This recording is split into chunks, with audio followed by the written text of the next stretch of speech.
A paz do Senhor Jesus, queridos. Aproveitando que estão de pé, abra por favor a sua Bíblia em Lucas capítulo 4, a partir do versículo 16. Eu quero agradecer mais uma vez a Deus por estar aqui com os irmãos, por voltar a esta igreja. Quero agradecer ao pastor Eliseu, por mais uma vez poder usar essa tribuna, ministrar a este rebanho, ao pastor Marcos, pela oportunidade, o convite, a confiança de outra vez estar aqui e poder pregar a palavra do Senhor. Lucas capítulo 4, a partir do versículo 16. Os que já acharam, por favor, digam amém. Amém. E chegando Jesus a Nazaré, onde fora criado, entrou num dia de sábado, segundo o seu costume, na sinagoga e levantou-se para ler. E foi-lhe dado o livro do profeta Isaías. E quando abriu o livro, achou o lugar em que estava escrito: O Espírito do Senhor é sobre mim, pois que me ungiu para evangelizar os pobres, enviou-me a curar os quebrantados do coração, a apregoar liberdade aos cativos, a dar vista aos cegos, a pôr em liberdade os oprimidos, a anunciar o ano aceitável do Senhor. E cerrando o livro e tornando a dá-lo ao ministro, assentou-se. E os olhos de todos na sinagoga estavam fitos nele. Então começou a dizer-lhes: Hoje se cumpriu esta escritura em vossos ouvidos. 28. E todos na sinagoga, ouvindo essas coisas, se encheram de ira. E levantando-se, o expulsaram da cidade e o levaram até o cume do monte em que a cidade deles estava edificada, para dali o precipitarem. Ele, porém, passando pelo meio deles, retirou-se. Feche os seus olhos, por favor. Senhor, ministra a tua palavra ao teu povo reunido aqui esta noite. Que o teu povo receba a tua palavra, não palavra de homens, de inspiração humana, mas a tua palavra. Transforma mais uma vez a palavra falada em palavra revelada. E atinge um coração de cada vida, de cada um que aqui está, bem como aqueles que estão agora linkados através do site desta igreja. Ministra, que a tua palavra atinja a expectativa, a necessidade dos teus filhos. Uma vez mais, Senhor, eu te peço, seja neutralizado Satanás, sejam amarrados os demônios.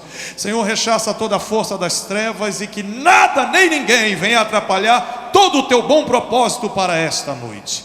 Atinge a alma do teu povo. Seja tudo isso para a tua glória, Senhor, e para o bem da tua igreja, em nome de Jesus. Quantos dizem amém? Amém. Podem sentar, queridos. Olhe para cá, por favor, ou para a TV. O texto que lemos fala sobre um momento muito especial do ministério de Jesus.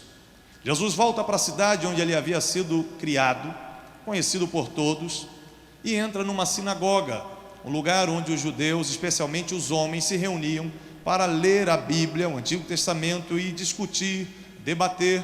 Ou seja, alguém tinha a oportunidade de ler um texto e falar algo sobre aquele texto. Todos os sábados, em uma sinagoga, isso acontecia.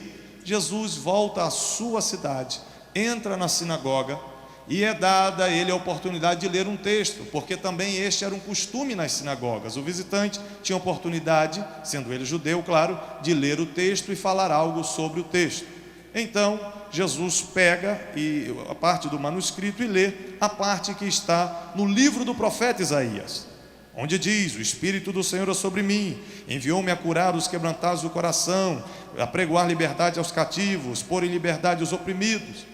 Jesus lê o texto. Enquanto ele está lendo esse texto, está tudo normal, embora ele fosse muito conhecido, está dentro da normalidade. Ele está lendo o texto, aí ele termina de ler, devolve o rolo ao ministro, aquele que lhe dera a escritura, e agora todo mundo está olhando para Jesus para ver o que ele vai dizer sobre esse texto. E aí é que acontece algo muito anormal para as pessoas daquela sinagoga, porque quando Jesus diz o que ele disse ao ler o texto, ele causa um impacto muito grande naquela gente, porque esse texto era o texto da anunciação do Messias, do homem que surgiria na terra com um poder sobrenatural para libertar a nação, o povo de Israel. Esse é o texto que acusa a presença do homem que seria o grande libertador da nação de Israel. E Jesus lê o texto e, para surpresa de todos, ele diz: o que vocês acabaram de ouvir está se cumprindo agora nos vossos ouvidos. Nós lemos a partir do versículo 28 que aquela gente ficou muito furiosa com o que Jesus estava dizendo. Possivelmente olharam para Jesus e pensaram: esse rapaz foi criado aqui com a gente, esse menino foi criado aqui, filho de José, ali ajudante na carpintaria, a mãe dele Maria, a gente o viu crescer, e agora ele está dizendo que ele é o Cristo. Ele está dizendo que a unção está sobre ele, que ele tem o poder de libertar Israel. Esse menino perdeu o juízo, como é que ele tem a coragem, esse rapaz, de dizer um negócio desse? E a ira foi tão grande que pegaram Jesus e tentaram jogá-lo de cima do penhasco, do precipício, e o assassinarem. Mas claro que não era o tempo de Jesus morrer, porque na verdade Jesus só morreu porque ele quis morrer, ele se entregou para morrer por nós e depois tomou de volta a sua vida. E neste momento em que isso acontece em Nazaré, não era a hora dele morrer, e aí ele sai tranquilamente no meio deles e vai embora. Mas o fato é que quando Jesus disse aqui que tinha o poder de libertar, as pessoas não entenderam o discurso dele. Jesus disse que a unção, o poder do Espírito de Deus estava nele para curar os quebrantados do coração, para curar os oprimidos da alma. Jesus disse isso. E aí não acreditaram na palavra, no discurso de Jesus. Por quê? Porque os judeus esperavam que este Cristo, este homem que surgiria, trouxesse libertação, mas uma libertação econômica, uma libertação política, uma libertação territorial. Israel era escravo do Império Romano. Você se lembra, 2.000 anos atrás, o povo era prisioneiro na sua própria terra, pagava tributos altíssimos, o povo era oprimido por uma outra nação. E eles esperavam então um Cristo que puxasse de uma espada, que liderasse uma revolta política contra o Império Romano para tornar o povo livre. Eles devem ter olhado: esse rapaz está dizendo que a unção é sobre ele, cadê a espada dele? Cadê o exército dele? Quem é que vai ajudar esse moço a nos libertar de Israel? Então eles não entenderam, repito, quando Jesus disse que ele era o libertador, que ele tinha o poder libertador. Eles não entenderam ao ponto de tentar matar Jesus. O grande problema hoje, escute isso, é que isto que aconteceu há 2.000 anos atrás se repete hoje na vida de muita gente. Ainda hoje há muita gente que não entende o poder libertador de Jesus.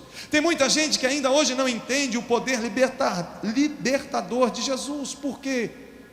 Porque assim como os fariseus naquela época queriam uma libertação externa, repito, política, econômica, territorial, assim hoje muita gente está querendo um Cristo que só solucione os seus problemas externos.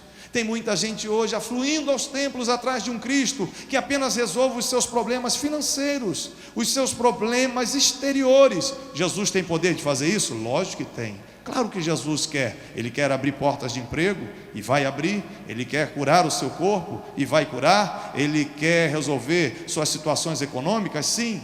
Mas este nunca foi o cerne, este nunca foi o enfoque do ministério de Jesus. A mira, o alvo do poder libertador de Jesus não é a sua vida externa. Jesus sempre esteve preocupado em libertar a tua alma. A alma humana é o maior interesse deste Jesus, que disse que tem o poder para libertar. Mais do que libertar por fora, Jesus quer libertar por dentro.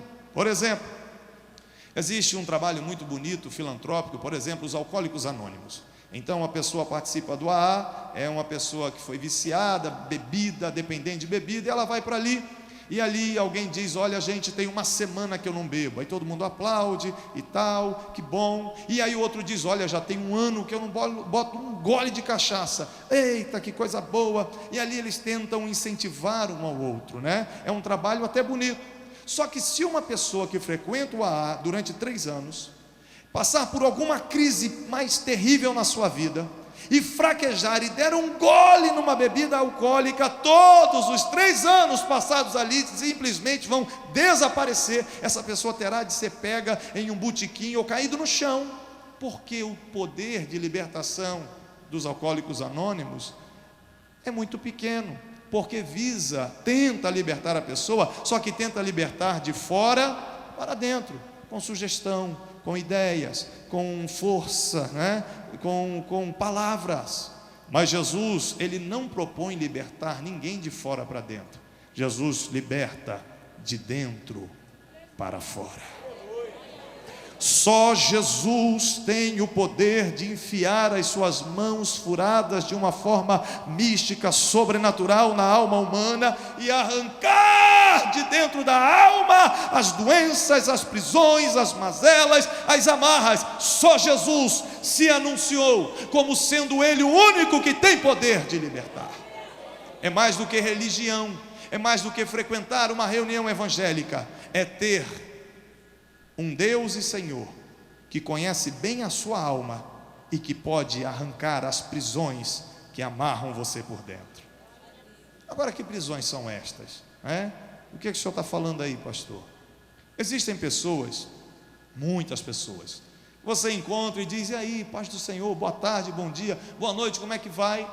E a pessoa esboça, se esforça e lhe dá um bom sorriso. Está tudo ótimo, como vai? Está tudo bem, dentro da igreja, até paz do Senhor, meu irmão, só vitória, só bênção, só conquista, está tudo ótimo. E por fora parece que a pessoa está ótima, mas por dentro ela está amarrada, ela está prisioneira, ela está infeliz, ela tenta demonstrar positivismo, tenta demonstrar que está indo tudo bem, mas por dentro aquela pessoa está miseravelmente infeliz, ferida, amarrada, prisioneira. E eu repito, só Jesus pode tratar de verdade da alma humana.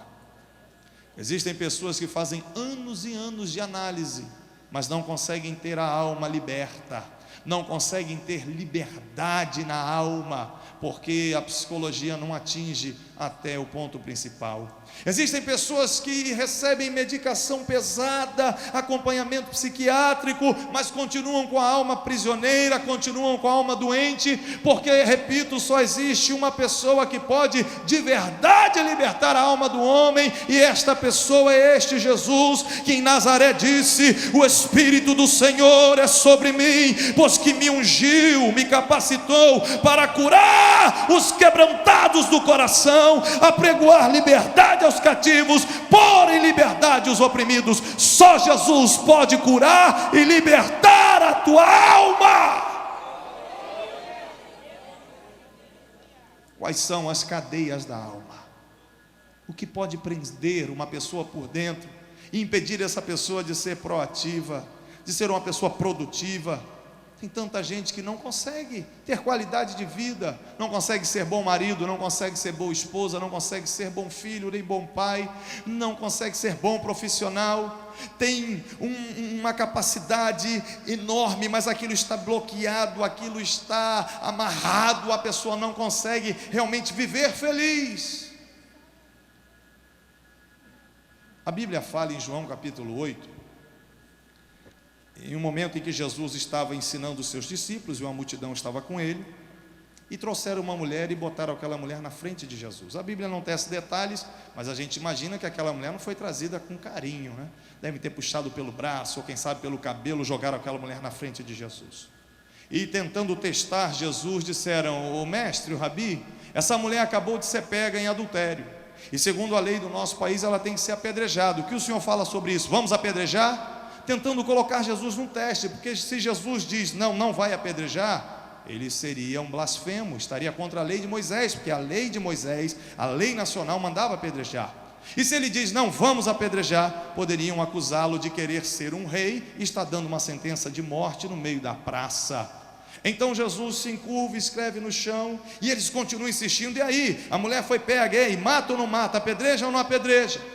Irmãos, e a morte de apedrejamento é uma das piores que existiam naquela época, era uma das mortes mais cruentas. Aquela mulher seria colocada num lugar mais baixo, ela seria enterrada até os joelhos, suas mãos seriam amarradas para trás, e ali as pessoas pegariam aquelas pedronas enormes do deserto da Judeia e começariam a arremessar naquela mulher. Imagine que morte horrível, sofrida. Uma pedrada na cabeça, vem outra, arrebenta a massa encefálica, pega no olho, puf, o globo ocular pula, pega no malá, amassa, e a pessoa vai sendo moída a pedradas, hemorragias internas, uma dor terrível, até que ficasse apenas uma montanha de pedras e sangue. Uma morte horrorosa. E aí Jesus se endireita, e agora ele vai liberar uma palavra de libertação. Agora Jesus vai responder àqueles fariseus, ele vai liberar uma palavra que vai libertar, em um primeiro momento, vai libertar aquela mulher fisicamente, vai libertar aquela mulher da morte, do apedrejamento. Jesus vê aquela cena, e Jesus nunca joga a conversa fora. O que ele fala tem objetivo, tem alvo, tem unção, resolve sempre. Jesus libera a primeira frase, a primeira sentença libertadora. Ele diz: quem não tiver pecado, quem se lembra? Atire a primeira pedra. Dito isso, ele outra vez se encurva e escreve no chão. Diz em João capítulo 8 que, a começar dos mais velhos, eles já estavam com as pedras nas mãos para atacar na mulher, e foram largando as pedras e saindo de fininho. Jesus libera uma palavra de libertação e faz aquela mulher escapar da morte. Ele olha outra vez, sem direito, olha para a mulher e diz: cadê os teus acusadores? Eles olham ao redor, não há mais ninguém. E agora aquela mulher poderia sair dali viva, como saiu, mas faltava o mais importante. Ela foi pega em adultério, ela estava marginalizada, marcada pelo pecado, ela estava escravizada por uma das piores doenças que pode haver na alma humana, que é a culpa. Quem é escravo da culpa, do sentimento de culpa, não consegue ser feliz. Quem vive atormentado na sua memória, pela sua consciência, de coisas erradas feitas ontem, anteontem, 10 anos atrás, 20 anos atrás, 50 anos atrás, erros na juventude, na adolescência, e a pessoa ainda se vê refém daquilo, a pessoa ainda sente aquilo martelar dolorosamente na sua consciência. Esta pessoa não consegue ser feliz, essa pessoa não consegue ser produtiva, proativa, ela não consegue ter bons rendimentos na sua vida profissional, na sua vida conjugal, na criação dos filhos. A culpa corrói por dentro, a culpa inibe, a culpa amarra, a culpa escraviza, a culpa impede a pessoa de explorar todo o seu potencial, porque é uma das piores cadeias da alma. Uma pessoa que vive sempre se sentindo culpada por alguma coisa que fez ou deixou de fazer, essa pessoa não consegue ser feliz. Às vezes na igreja, na hora do louvor, da adoração, sabe aquele momento em que a pessoa vai abrir o coração para cantar, para louvar, para adorar, e aí ela consegue se